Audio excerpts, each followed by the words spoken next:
Salut à tous, salut Thomas. Salut Alice. C'est le retour de l'œil de l'expert. Benjamin est parti sur la Vendée Arctique depuis bientôt 4 jours. Comment s'est passé ce début de course? Le départ s'est déroulé dans des conditions assez sympas avec un vent de nord-est d'une dizaine de nœuds. Les bateaux sont partis donc au reaching, vent de travers. Et le vent a commencé à monter 1 heure après le départ et les bateaux ont enchaîné une nuit plutôt tonique avec des vitesses moyennes très élevées, entre 25 et 30 nœuds. Donc ça a été une nuit vraiment rapide et les bateaux ont fait énormément de route. Voilà, on peut voir que Benjamin était dans le paquet de tête jusqu'au premier événement qui a un petit peu ralenti sa course. Thomas, quelques heures après le départ, Benjamin t'a contacté par rapport à un problème technique. Est-ce que tu peux nous en dire plus?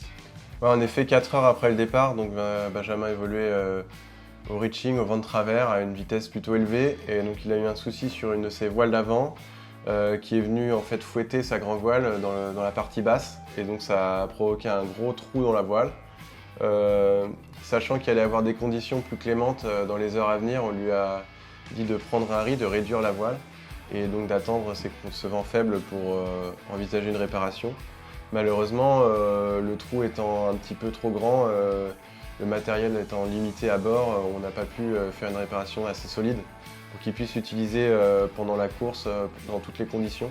Donc la majeure partie du temps, il a sa grand voile avec un riz en position réduite. Donc ça peut expliquer des petites baisses de performance à certaines allures. On le savait, le premier piège de cette Vendée Arctique était cette fameuse dorsale anticyclonique. Comment s'en est sorti Benjamin? On voit bien le centre de l'anticyclone qui est sur les Açores, le fameux anticyclone des Açores, et sa dorsale qui remonte vers le nord-est en direction de l'Europe. Et donc le jour suivant le départ, cette dorsale a gonflé.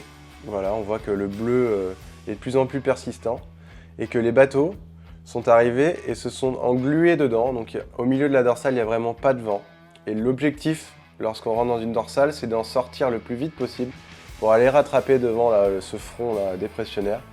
Et donc les bateaux essayent de couper au plus court la dorsale. Malheureusement, Benjamin avait misé sur une route le plus vers l'ouest pour traverser le plus vite possible. Et malheureusement pour lui, eh bien, la dorsale s'est développée autour de lui. Et seuls les premiers bateaux ont réussi à s'en extirper et Benjamin malheureusement est resté un petit peu collé. On voit que les bateaux ont traversé la dorsale, ont récupéré un petit peu de vent de sud-ouest, voilà, un petit front dépressionnaire qui était derrière la dorsale. Et on voit une nouvelle zone sans vent se profiler. Et donc les heures avancent, les bateaux avancent dans ce flux sud-ouest. Benjamin s'en sort pas trop mal à ce moment-là.